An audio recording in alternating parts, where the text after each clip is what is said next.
₹10 कोटी खर्च झाला आहे स्टेशनसाठी.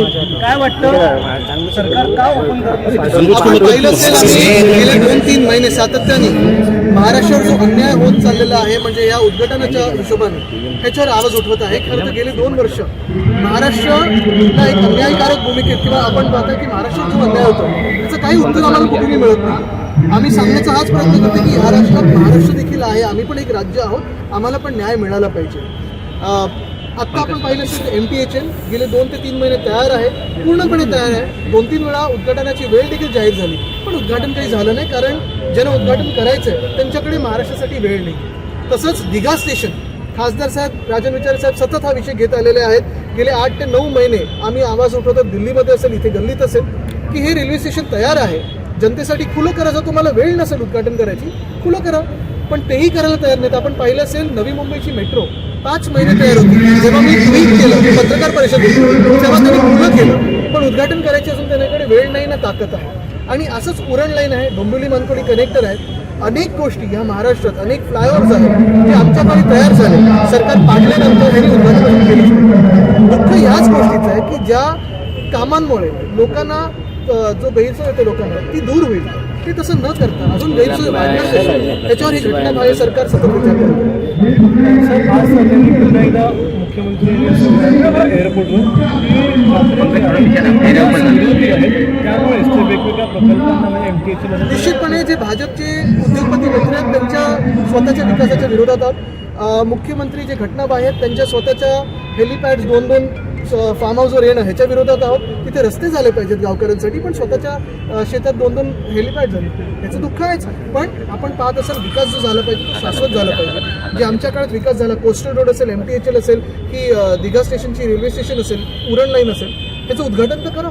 नुसतं तुमचे 25 फुटाचे होर्डिंग प्रिंट नाही झालं तर अजून म्हणून उद्घाटन करत नाही, ते किती योग्य. परिस्थिती असताना डीप क्लिनिंगच्या पाण्यावर उधळपट्टी का होते? नाही, डीप क्लिनिंग खरं तर स्वतःचं मनाचं केलं पाहिजे त्यांनी. किती काळं मन असेल तुम्ही विचार करा की ज्या व्यक्तींनी, ज्या नेत्यांनी, ज्या कुटुंब प्रमुखांनी तुम्हाला सगळं काही दिलं, तुमचं तिकीट असेल, विधानसभेचं पहिलं मंत्रीपद असेल, मोठी खाती दिली, सगळं काही दिलं, त्याच्याच पाठीत खंजीर खुपसून जेव्हा त्यांना बरं नव्हतं, किती काळं मन असेल. आणि स्वतःच्या खुर्चीच्या एक काय म्हणतात, ज्यांना खुर्ची पाहिजे होती त्याच्यावर बसायला आणि स्वतःचं भ्रष्टाचार वाचवायला. मुळात हीच गोष्ट आहे की माथेवर जो शिक्का बसलेला आहे गद्दारीचा, ते डीप क्लिनिंग कसं करणार, हा एक मोठा प्रश्न आहे.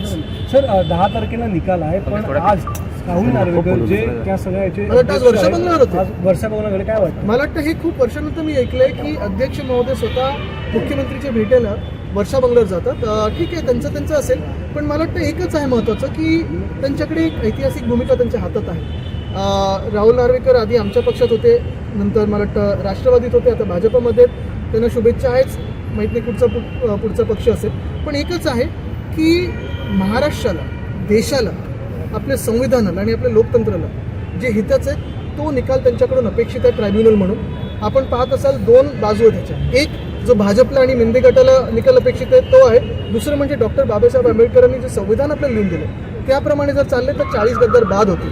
आता ही भूमिका अध्यक्षांकडे जे ट्रायब्युनल म्हणून काम करतात की आता ते कोणाच्या बाजूनी राहणार. ते एका बाजूला जे संविधान बदलतात आणि बदलू इच्छितात त्यांच्या बाजूनी राहणार की आमच्या बाजूनी राहणार, जे आम्ही डॉक्टर बाबासाहेब आंबेडकरांनी जे संविधान लिहून दिलेलं त्याचे जे पूजक आहोत त्यांच्या बाजूनी राहणार. उद्धव ठाकरे यांच्यावरती टीका केलेली आहे की मुख्यमंत्र्यांच्या मनाला पट्टा दिसला की सिंहासन सिनेमा आठवतो, आत्ताच्या मुख्यमंत्र्यांना पट्ट्याची गरज नाही. अशा मला वाटतं एवढे खालच्या पातळीला जाऊन पर्सनल टीका करणं हे कधीच महाराष्ट्राची संस्कृती नव्हती.